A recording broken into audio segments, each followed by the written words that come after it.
अवतार मेहर बाबा की जय। प्रेम स्वरूपा ओ मेहर बाबा, మమ్ము కాపాడగవచ్చావా కరుణా సింధు. మా పుణ్యమెన్ని జన్మలదో నీదరి చేర్చే. ప్రేమ స్వరూపా ఓ మేహెరు బాబా, మమ్ము కాపాడగవచ్చావా కరుణా సింధు. మా పుణ్యమెన్ని జన్మలదో నీదరి చేర్చే.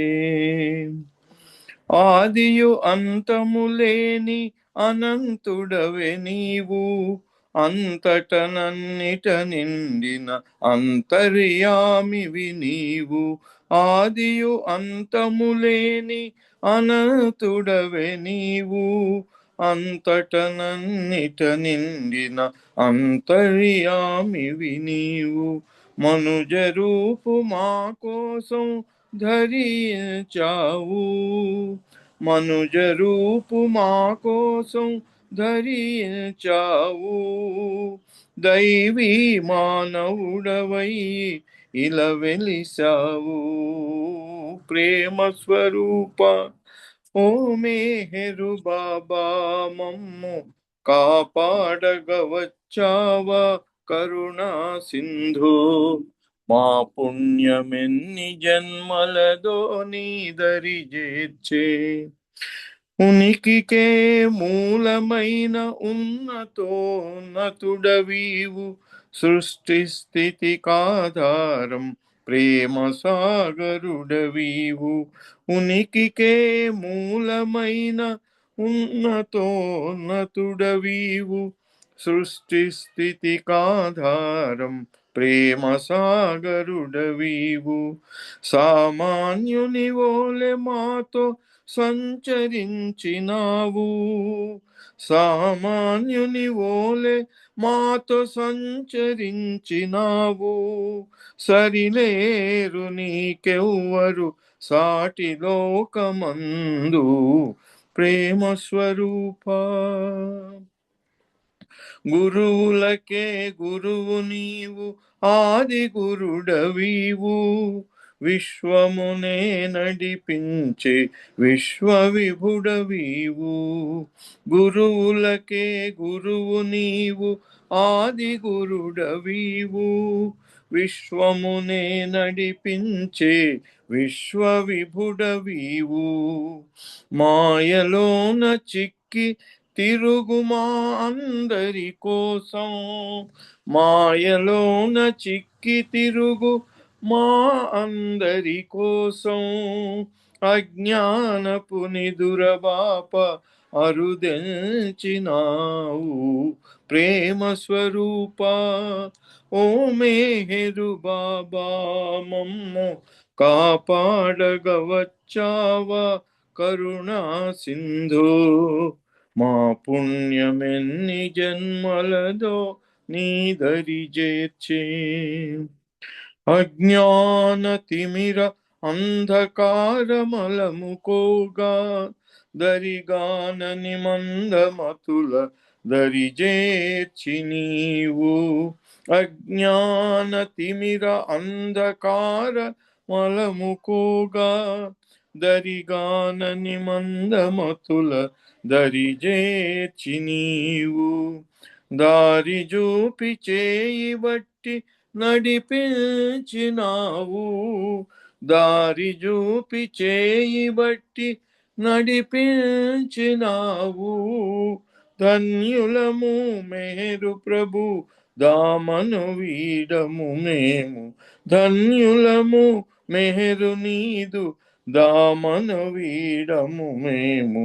ప్రేమ స్వరూప ఓ మేహెరు బాబా, మమ్ము కాపాడగవచ్చావా కరుణా సింధో. మా పుణ్యమెన్ని జన్మలదో నీదరి చేర్చే. మా పుణ్యమెన్ని జన్మలదో నీ దరి చేర్చే. అవతార్ మెహర్ బాబా కీ జై. జై బాబా. మొన్న నేను రాలేకపోయినా కాబట్టి ఈరోజు అదే మనం హవే మాస్టర్ వర్క్స్ ఇందాక పాడిన పాటలో గురువులకే గురువు నీవు, ఆది గురువు నీవు, ఆ మాస్టర్స్ ఎలా పనిచేస్తారు అనే అటువంటి దాంట్లో తన జీవితాన్ని కలిపి రాసినటువంటి ఐవి డ్యూస్ రాసినటువంటి పుస్తకం చదువుకుంటున్నాం. సబ్మిషన్ 1948 అంటే ఇంకా బాబాకు ఆమె వెళ్ళి సరెండర్ అయిపోయినటువంటి ఘట్టాన్ని ఇప్పుడు ఈ అధ్యాయంలో చెప్తున్నారు. ఆమె అప్పుడు దహ్రాన్ అని అరేబియన్ కంట్రీలో ఉంటే అక్కడి నుంచి ఆమె భర్తను న్యూయార్క్ పిలిచారు. న్యూయార్క్ పంపించేసరికి వాళ్ళు అక్కడ ఉండిపోయారు. I was in Dhahran still trying to figure out how to get to India when Terry was suddenly called back to New York. ఇండియాకి ఎట్లా వెళ్ళాలి, మెహర్ బాబాని ఎలా కలవాలి అని అనుకున్న ఆ క్షణంలో భర్త అయిన టెర్రీని న్యూయార్క్ వాళ్ళు పిలిపించారు. అయితే ఆయన అక్కడికి వెళ్లాల్సి వచ్చింది. He told us to come on the next company plane a month hence, so Charmian and I took the opportunity to fly to Bombay and were met by Meherji Karkaria and his wife. అయితే అనుకోకుండా టెర్రీని వాళ్ళు New York పిలిపించుకొని అక్కడే ఉద్యోగం చేయమని అడగటం, వీళ్ళు ఇక్కడ మిగిలిపోతే ఒక నెల రోజుల తర్వాత కంపెనీ ఫ్లైట్ అక్కడి నుంచి దహ్రాన్ నుంచి న్యూయార్క్ వెళ్లాల్సి ఉంది. ఆ ఫ్లైట్లో రమ్మని చెప్పి ఈయన వెళ్ళిపోయాడు టెర్రీ. వీళ్ళు ఆ నెల రోజుల సమయం దొరికింది కదా అని చెప్పేసి ఇక వాళ్ళు ఇండియాకు వెళ్ళిపోయారు, బాంబేకు వెళ్ళారు. అక్కడ మెహర్జీ కర్కారియా ఆయన భార్య ఇద్దరు వచ్చి ఐవి డ్యూస్ను వాళ్ళ అమ్మాయిని రిసీవ్ చేసుకొని తాజ్మహల్ హోటల్లో పెట్టారు. Meherjee had gotten us rooms in the Taj Mahal hotel and said Baba wanted us to rest a day, then he would drive us up to Mehrazad at 7 the following morning. బాబా ఎప్పుడు కూడా సమయానుసారంగా ఎప్పుడు ఎవరు అంటే వాళ్ళు వచ్చారు కనుక ఇమీడియట్గా కాకుండా ఒకరోజు అంత ప్రయాణం చేసి వచ్చారు కనుక ఒకరోజు విశ్రాంతి తీసుకొని మరునాడు రమ్మని చెప్పటం వల్ల మెహర్జీ చెప్పాడు, మీరు ఇవాళ మొత్తం రెస్ట్ తీసుకోండి, రేపు సరిగ్గా 7 గంటలకు నేను వస్తాను, మిమ్మల్ని మెహరాజాద్ తీసుకెళ్తాను అన్నాడు. He kept admonishing us to be on time. అయితే సమయానికి బాబా చాలా ప్రాధాన్యత ఇస్తారు, సమయానుసారంగా అన్ని జరగాలి. ఎందుకంటే మరి ఆయనకు విశ్వకార్యం ఉంటుంది కదా, ఒక్క క్షణం కూడా ఆయనకు తీరిక ఉండదు కనుక ఆ సమయానుసారంగా వాళ్ళకి ఇచ్చిన సమయంలో వెళ్ళి బాబా ముందు ఆయన సహవాసంలో కూర్చుంటేనే ఆ టైం వాళ్ళదవుతుంది. లేకపోతే ఆయన ఇంకో పనిలో నిమగ్నం అయి ఉంటే వాళ్లకు అంత ఫుల్గా వాళ్ళకు టైం కేటాయించటం కుదరదు. He kept admonishing us to be on time. I was to learn that Baba chalked out the programs for everyone's day and woe betide them if they missed anything by a split second. ఒక split second తేడాతో miss అయినా కూడా బాబా దాన్ని క్షమించేవాడు కాదట. అంటే ఇక దానికి మళ్ళీ ఆల్టర్నేటివ్గా పోనీలే రండి కూర్చోండి అనేది ఉండదన్నమాట. ఆ అవకాశం వాళ్ళు మిస్ అయిపోయినట్టే. Once he had a huge meeting at 7 AM and when a close disciple settled into his chair near the front murmuring something about being only 5 minutes late, Baba conveyed a withering reproof. ముందు ఒకసారి బాబా 7 గంటలకి ఒక సమావేశాన్ని బాబా పిలిచారు. దాంట్లో ఒక ఆయన 5 నిమిషాలు లేట్ వచ్చాట. వచ్చినందుకు బాబా మాటలు, బాబా ఇచ్చిన సందేశము అవన్నీ విని ఆయన ముందు కుర్చీలో కూర్చొని గొణుక్కుంటూ ఉన్నాడట పాపం. కానీ బాబా దాన్ని చాలా అలా ఆలస్యంగా రావటం ఎంత పొరపాటో బాబా ఆయనకు బుద్ధి చెప్పారు. In Quetta 12,000 people died in 5 minutes. ఎందుకు అంటే బాబా సమయానికి ఎందుకు అంత ప్రాధాన్యత ఇస్తారు అనేదాన్ని బాబా ఇలా వివరించి చెప్పారట. క్వెట్టాలో భూకంపం వస్తే 5 నిమిషాల్లో 12,000 మంది ప్రాణాలు కోల్పోయారట. 5 నిమిషాలకు నీకు విలువ లేదు అంటున్నావే, 5 నిమిషాల్లో క్వెట్టాలో 12,000 మంది భూస్థాపితం అయిపోయారు అక్కడ వచ్చినటువంటి భూకంపం వల్ల అని. మరి మీకు 5 నిమిషాలే 5 నిమిషాలు ఆయన కొనుక్కుంటున్నావు నువ్వు, ఆ 5 నిమిషాల్లో ఎంత ఉపద్రవం జరుగుతుందో నీకు తెలుసా అని ఆ ఉదాహరణ చెప్పారు బాబా. ఇక్కడ ఆమె obedience is greater than all the spiritual experiences, but obedience for show is worse than no obedience. ఇది బాబా 1955 సహవాసులో చెప్పినటువంటి విధేయత గురించి బాబా చెప్పిన దాన్ని ఆమె ఉదహరించింది ఇక్కడ. అన్ని ఆధ్యాత్మికమైనటువంటి సాధనలన్నిటిలోకి విధేయత అనేది చాలా ఉన్నతమైనది అని చెప్తూ, కానీ బయటికి షో కొరకు విధేయతను నటించటం అనేది అసలు అవిధేయత కంటే కూడా చాలా నీచమైనది అని బాబా చెప్పిన దాన్ని ఉదాహరించి ఆమె చెప్తున్నారు.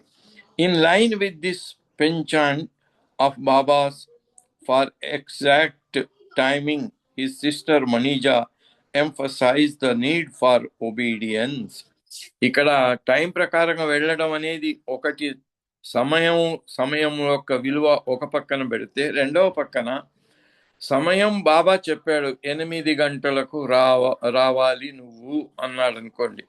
8 గంటలకు 1 నిమిషం లేట్ అయినా కూడా బాబా ఆదేశాన్ని పాటించినట్లు అవుతుందా? కాదు కదా. బాబా ఆదేశాన్ని భంగం చేసినట్టే అవుతుంది. 8కి రా అంటే 8 లోపల అక్కడ ఉండాల్సిందే. సరిగ్గా 8కి బాబా కనిపించాలి అక్కడ. అయితేనే బాబా యొక్క ఆదేశాన్ని ఆచరించినట్టు అవుతుంది, విధేయతను పూర్తిగా సంపూర్ణంగా పాటించినట్లు అవుతుంది. ఇది రెండవ ఆస్పెక్ట్. టైం అనే దానికి ఎందుకు బాబా చెప్తే ఆ టైంకి అంతా ఇది ఇవ్వాలి, ఒక 5 నిమిషాలు లేట్ అయితే ఏం పోయింది అని ఆ రోజు కొనుక్కుంటే బాబా దానికి. ఒక పక్కనేమో 5 నిమిషాల్లో కూడా ఎంతటి ఉపద్రవం జరుగుతుందో, కెట్టాల భూకంపంలో 5 నిమిషాల్లో 12,000 మంది చనిపోయారు. అది నీ 5 నిమిషాలేనా అని నువ్వు కొనుక్కుంటున్నావే అని ఆయనకు ఆ సమాధానం చెప్తూ, రెండవ వైపున 5 నిమిషాలు లేట్ అంటే ఏమిటి? బాబా ఆదేశాన్ని మనం చాలా క్యాజువల్గా తీసుకున్నాము, దాన్ని పాటించటానికి మనం సరి అయిన శ్రద్ధ వహించలేదు, సరి అయిన విధేయతను చూపించలేదు అనేది కదా ఇంకొక రెండో పక్కన. దాన్నే మణి చాలా దాని ప్రాధాన్యత చెప్తూ ఒబీడియన్స్ గురించి చెప్పటం జరిగింది.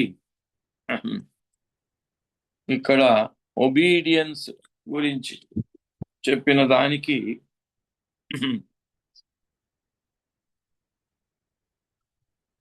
ఆమె, now I want to talk about our masters order. ఇప్పుడు ఇది కాకా ఎట్కేన్స్ చెప్పినటువంటి దాని గురించి ఈమె ఉదహరిస్తున్నారు ఇక్కడ. ఆయన చెప్పాట, బాబా యొక్క ఆదేశాన్ని గురించి నేను ఇప్పుడు మీకు చెప్పదలుచుకున్నాను. When master passes order it must be obeyed.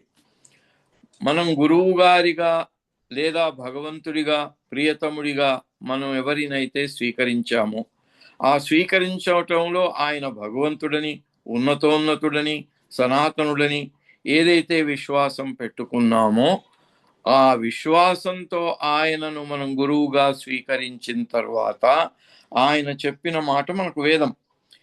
ఆయన ఏ మాట చెప్పినా, ఏ ఆదేశాన్ని ఇచ్చినా ఇట్ మస్ట్ బి ఒబేడ్, దాన్ని మనం ఆచరించి తీరవలసిందే. Never mind if you like it or not. అది మీకు ఇష్టమైనా కాకపోయినా. నాకు ఇష్టం కాదు, బాబా చెప్పింది ఇష్టం కాదని అనుకోండి, చేయాల్సిందే. మనంతా వెజిటేరియన్, బాబా నువ్వు వెళ్ళి అక్కడికి వెళ్ళి ఆమ్లెట్ తినరా నాయన, లేకపోతే అది పలావ్ ఏదో నాన్ వెజిటేరియన్ తినరా అని చెప్పాడు అనుకోండి, తినాల్సిందే. విష్ణు మాస్టర్కి అట్లాగే బాబా చెప్పాడు, గనితో పాటు వెళ్ళి ఆయన ఏది తింటే నువ్వు అది తినమన్నాడు. ఆయన ప్యూర్ వెజిటేరియన్, గని ఏమో ప్యూర్ మాంసాహారి. ఆయన అన్ని మాంసాహారాలు తింటుంటే బాబా ఆదేశానుసారం ఈయన అన్ని తినాల్సి వచ్చింది. తిని వచ్చాడు బాబా ఆదేశాన్ని నెరవేర్చటానికి. అంత అక్కడ మనకి ఇష్టమైనా కాకున్నా there should be no discussion. Baba ఆదేశాన్ని మనం మన బుద్ధిని పెట్టి దాన్ని బాబా ఇలా చెప్పారు కానీ దాని అర్థం ఇలా ఉంటుంది, ఇలా చేయమని కాదు అని. బాబా ఇక్కడ ఒబీడియన్స్ గురించి చెప్పిన దాంట్లో కూడా చెప్పారు. ఇంటలెక్చువల్ ఒబీడియన్స్ అనేది ఎలా ఉంటుందట, cut the throat of your sun అని బాబా ఆదేశించాడు అనుకోండి, బాబా చెప్పినటువంటి విషయమే. అప్పుడు వాడు నిజమైన వాడు కోసేమంటే కోసేస్తాడు అంతే. ఇంకా వాడికి తన బుద్ధిని పెట్టని వాడు, తన బుద్ధిని పెట్టేవాడు ఏం చేస్తాడు, Baba cut the throat of your son అంటే కట్ చేయమన్నాడు కానీ వాడిని చంపేయమని లేదు కదా అని దానికి విడమర్చి దానికి వ్యాఖ్యానం చెప్పుకొని ఒక బ్లేడ్ తీసుకొని చిన్న ఘాటు పెట్టేసి బాబా ఆదేశాన్ని నేను చేశాను అంటాడట. అయితే ఇది దాంట్లో ఏ రకమైన there should be no discussion. When you follow the master every desire must be left. మనం మన గురువు ఆదేశాలను పాటించాలి అనే నిర్ణయం తీసుకున్న తర్వాత, ఎందుకు ఆయన ఉన్నతోన్నతుడు, ఆయనకు సర్వం తెలుసు, మళ్ళీ ఆయన చెప్పిన దానికి వ్యాఖ్యానం చేయటం, దానికి నేనేదో మళ్ళీ వివరణ ఇవ్వటం అనేది అది నిజంగా లేదు. Even every desire must be left. మన లోపల ఉన్న ఎలాంటి కోరిక అయినా ఆ కోరికలన్నిటిని కూడా వదిలేసుకోవాలి. Somebody wants good food, somebody wants good bed, somebody wants go swimming, somebody wants go shopping. Then what use coming to the master? Go holidays? గురువు గారి దగ్గరికి వెళ్ళటం అంటే అక్కడ కొంతమందికి ఏమో భోజనం బాగాలేదు, ప్రోగ్రామ్ అయినా లేకపోతే అక్కడ భోజనం బాగాలేదండి, ఆ హాస్టల్లో బాగాలేదండి, ఈ హాస్టల్లో బాగాలేదండి. సంబడి వాంట్స్ గుడ్ బెడ్, అక్కడ సౌకర్యాలు సరిగ్గా లేవండి, మంచి మంచం లేదు, పరుపు లేదు అనటం. సంబడి వాంట్స్ గో స్విమ్మింగ్, ఇప్పుడు నాకు స్విమ్మింగ్ టైం అని నేను స్విమ్మింగ్కి వెళ్తాను అంటాం కొంతమంది. సంబడి వాంట్స్ గో షాపింగ్, ఈ షాపింగ్కి వెళ్ళాలండి, నాకు అవి ఇవన్నీ తెచ్చుకోలేదు, మర్చిపోయాను. Then what use coming to the master? ఇవన్నీ గురువు గారి దగ్గరికి వచ్చినప్పుడే ఇవన్నీ మన మనసులో తలెత్తాయి అంటే ఇంకా నువ్వు గురువు గారి దగ్గరికి ఎందుకు వచ్చినట్టు? ఏదో హాలిడేకి పోయినట్ట, ఎక్కడికో పిక్నిక్ వెళ్ళినట్ట. The masters who try to attain the truth by following rites and rituals are, as it were, in the goods train which is detained indefinitely at various stations. ఇక్కడ మాసెస్ అంటే జనబాహుళ్యం అంతా కూడా ఇప్పుడు మనం చూస్తూనే ఉన్నాం. గుళ్ళు, పూజలు, పునస్కారాలు, వ్రతాలు, జపాలు, ఇవన్నీ ఎందుకు? ధర్మార్థ కామ మోక్షం అని దానికి సంకల్పం చెప్పుకోవటం. ఏమిటి? మన కోరికలను తీర్చుకోవటానికి జనబాహుళ్యం చేసే ఈ కర్మకాండలు, తంతులన్నీ కూడా as it were in the goods train, అవన్నీ గూడ్స్ ట్రైన్తో సమానమట. అవి ఎక్కడ ఎంతసేపు ఆపబడతాయో మనకు తెలియదు. అది ఒక్కొక్కసారి కొన్ని గంటలు ఒకే స్టేషన్లో పడి వాటిని అలా పెట్టేస్తారు. Those who sincerely and devotedly meditate on God or dedicate their lives to the service of humanity are, as it were, in the ordinary train which stops at every station according to the timetable. ఇక ఆ తర్వాత కొంచెం భక్తి శ్రద్ధలతో ధ్యానం చేసి భగవంతుని స్మరించి భగవంతునికే అర్పణ చేసుకొని జీవితాలు గడిపే వాళ్ళందరూ కూడా అలాంటి జనబాహుళ్యం. అది ఆర్డినరీ ట్రైన్లు. అంటే ప్యాసింజర్ ట్రైన్లు అన్నమాట. ఆ ప్యాసింజర్ ట్రైన్లు వాటికి టైం టేబుల్ ప్రకారంగా నడపబడుతుంటాయి. అక్కడక్కడ లేట్ అయినా మళ్ళీ ఏదో రకంగా వెళ్ళిపోతూనే ఉంటాయి. గూడ్స్ ట్రైన్ లాగా అవి ఆగిపోవు as per the timetable. But those who seek the company of the truth realized master and carry out his orders in full surrenderance and faith are, as it were, in a special train which will take them to the goal in the shortest possible time without halts at intermediate stations.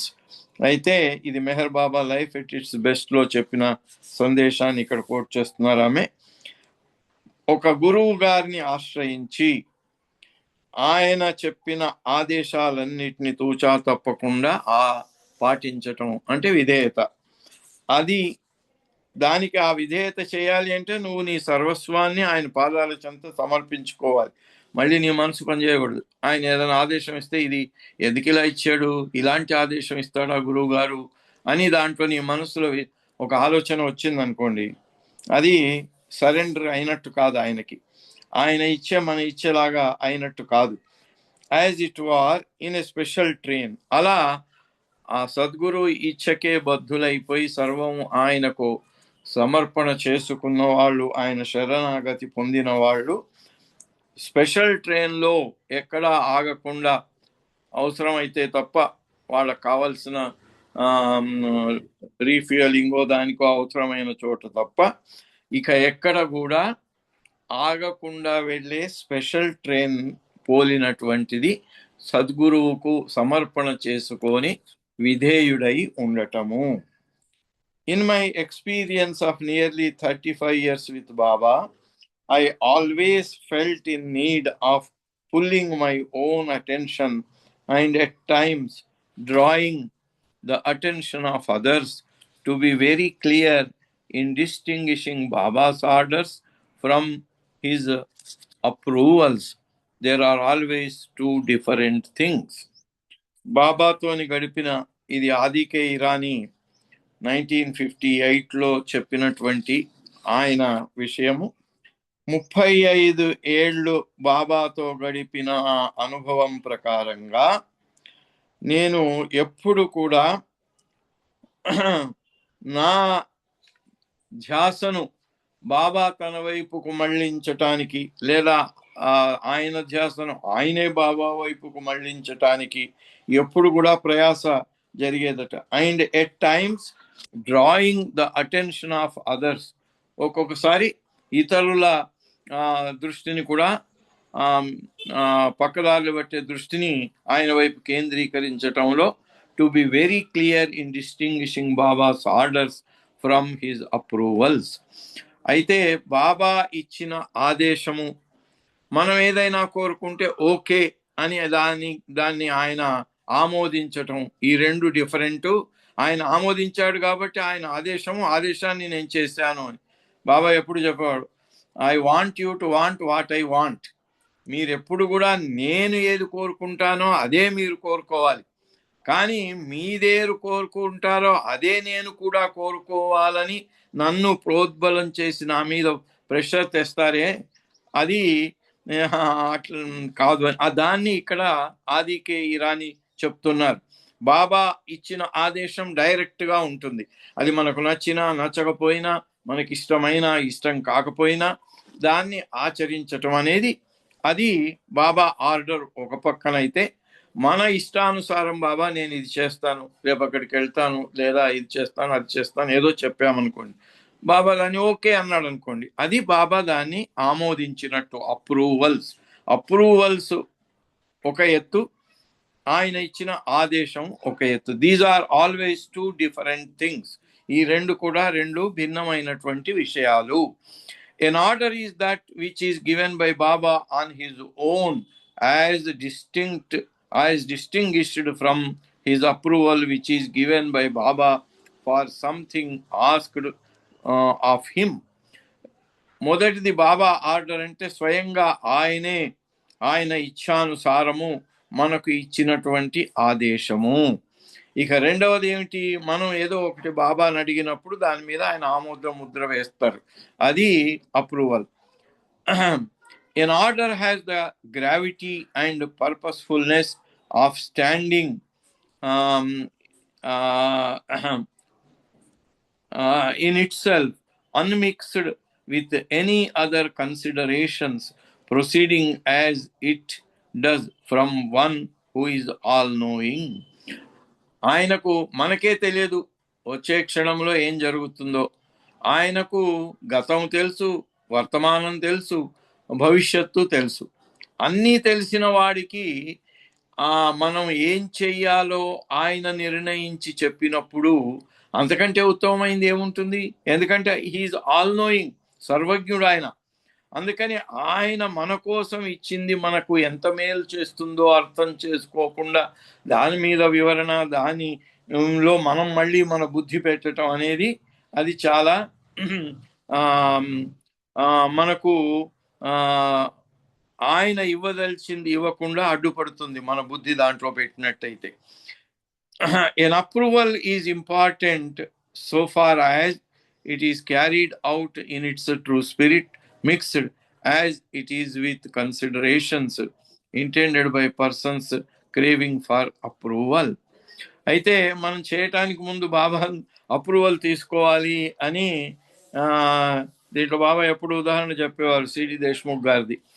ఆయన వాళ్ళ అమ్మాయికి ఒక సంబంధం చూసి చెప్తే బాబా అన్నాడు I don't approve అన్నాడు. అయినా చాలా చాలా ఉత్తముడు అది ఇది అని బాబాను కన్విన్స్ చేసి చేసి చేసి ఆఖరికి ఆమోద ముద్ర పొందిన తర్వాత వెళ్ళి yes Baba it is as per Baba's order we are doing అన్నారట. చూడండి ఎంత ఆయన బాబా నేను అప్రూవ్ చెయ్యను అన్నదాన్ని అప్రూవ్ చేయించుకొని మళ్ళీ వెళ్ళి ఇది బాబా ఆదేశం, బాబా ఇచ్చిన ఆదేశం ప్రకారంగానే నేను చేస్తున్నాను అని చెప్పినప్పుడు దానికి అర్థము మనం మన ఒబీడియన్స్లో మన ఇష్టానుసారము చేస్తున్నామే తప్ప బాబా ఆశించిన విధంగా చేయటం లేదు అనేది విదితం అక్కడ. In both the above cases unless otherwise expressly explained as stipulated by Baba, we are always expected to obey his order or approval in perfect coordination, cooperation and unison of spirit with others who become concerned during the course of our obedience. మనం ఎందుకంటే ఇది బాబాకు బాగా తెలుసు, మనం చేసే పని వల్ల జరిగే పరిణామాలు కూడా ఆయనకు బాగా తెలుసు కనుక మనం అప్రూవల్ తీసుకున్నా బాబా ఆదేశమైనా దానికి మనం విధేయులమై దాన్ని ఆచరించేటప్పుడు మిగిలిన వాళ్ళతో పర్ఫెక్ట్ కోఆర్డినేషన్, మిగిలిన వాళ్ళతో కూడా సహకరించి వాళ్ళతో కలిసిమెలిసి ఉండాలి, వాళ్ళకు సహకరించాలి, cooperation and unison of spirit. Baba చెప్పిన స్పిరిట్ను మనం దాన్ని ఏకాగ్రతతో అంటే సమన్వయంగా దాన్ని మనం చేయవలసి వస్తుంది. Who become concerned during the course of our obedience. మనం ఆయనకు విధేయులమై చేసేటప్పుడు ఇవన్నీ దాంట్లో ఉంటాయి. We feel our failing, which we somehow come to know that their discord or disharmony created amongst those with whom we come in contact, then it becomes our duty as important as obedience to Baba to see that such discord or disharmony is removed by attuning ourselves to work in perfect adjustment with others. ఇలా బాబాకు విధేయులమై మనం చేసే దాంట్లో కూడా మిగిలిన వాళ్ళ వైపు నుంచి ఎలాంటి వాళ్ళు దాన్ని ఆమోదించకుండా వ్యతిరేకించి వాళ్ళు మేము దీన్ని ఒప్పుకోము అని అన్నప్పుడు దానికి కారణం ఏంటో చెప్పి వాళ్ళకి అలాంటి లేకుండా వాళ్ళు కూడా మనం చేసే దాంట్లో ఒకటైపోయి మనకు సహకరించే విధంగా చేయటం మన బాధ్యత అవుతుంది. Attuning our selves to work in perfect adjustment with others. మనం మిగిలిన వాళ్ళతో కూడా చాలా సమన్వయంతో చేయవలసి ఉంటుంది. This may at times mean suffering to our selves. దీనివల్ల మనకు బాబా చెప్పిన విధంగా చేయటానికి బాధ కలగవచ్చు. బాధ కలిగినా కూడా మిగిలిన వాళ్ళను నొప్పించకుండా వాళ్ళ యొక్క సహకారంతో సమన్వయంతో చేయాల్సి ఉంటుంది. This may at times mean suffering to ourselves. Baba expects us, if circumstances demand, while doing his work, to suffer and become really strong rather than to assert and lose strength. ఇక్కడ రెండు విషయాలు బాబా చెప్పాడు. నేను బాబా చెప్పినట్టుగా చేస్తున్నాను కాబట్టి మీరంతా కూడా మీకు ఇష్టమైనా కాకపోయినా మీరు వ్యతిరేకించినా మీరు దాన్ని భరించవలసిందే అనే రకంగా అసర్షన్ ఉండకూడదు. అలా ఉన్నట్టయితే then to assert and lose strength. Assertion వల్ల ఏమవుతుందట, మన బలమే తగ్గిపోతుందట. బాబాకు విధేయులమై చేసే పనిలో మన యొక్క బలం క్షీణించిపోతుంది. దానికి బదులుగా సఫర్ అయిపోయి వాళ్ళ యొక్క సహకారాన్ని సమన్వయాన్ని సంపాదించి చేయగలిగితే నీ శక్తి ఇంకా ఉధృతమవుతుంది. అది ఆదికేయ రాణి గారు వారి యొక్క స్వంత అనుభవాన్ని దృష్టిలో పెట్టుకొని చెప్పిన సందేశం. ఒబీడియన్స్ లో కూడా మనం మన ప్రేమికుల యొక్క సహకార సమన్వయాలతో పాటుగా వెళ్ళాలి. It is these little things by which one could measure Baba's bigness if measured. Like when Baba would forgive even when we had done something unknowingly, ignorantly as children, something that we knew had upset some calculation of his work. We did not know it because we can't see. So ఇది ఇంకొక, ఇది gene అడ్రియల్ చెప్పినటువంటిది. ఇది మణి గురుప్రసాద్లో చెప్పినటువంటి ఇంకో సందేశము. సమయం అయింది కాబట్టి నెక్స్ట్ వారం చదువుకుందాము. సమయం పాటించాలి కదా మనం కూడా, అందుకని ఇక్కడికే ఆపేద్దాము. అవతార్ మెహర్ బాబాకి జై. జై బాబా. జై బాబా సార్, చక్కటి విషయాలు చెప్పారు. మంచి పాట పాడారు, నాకు ఇష్టమైన పాట అది. చాలా చక్కటి విషయాలు చెప్పారు ఒబీడియన్స్ గురించి. జై బాబా సార్, మీకు ధన్యవాదాలు.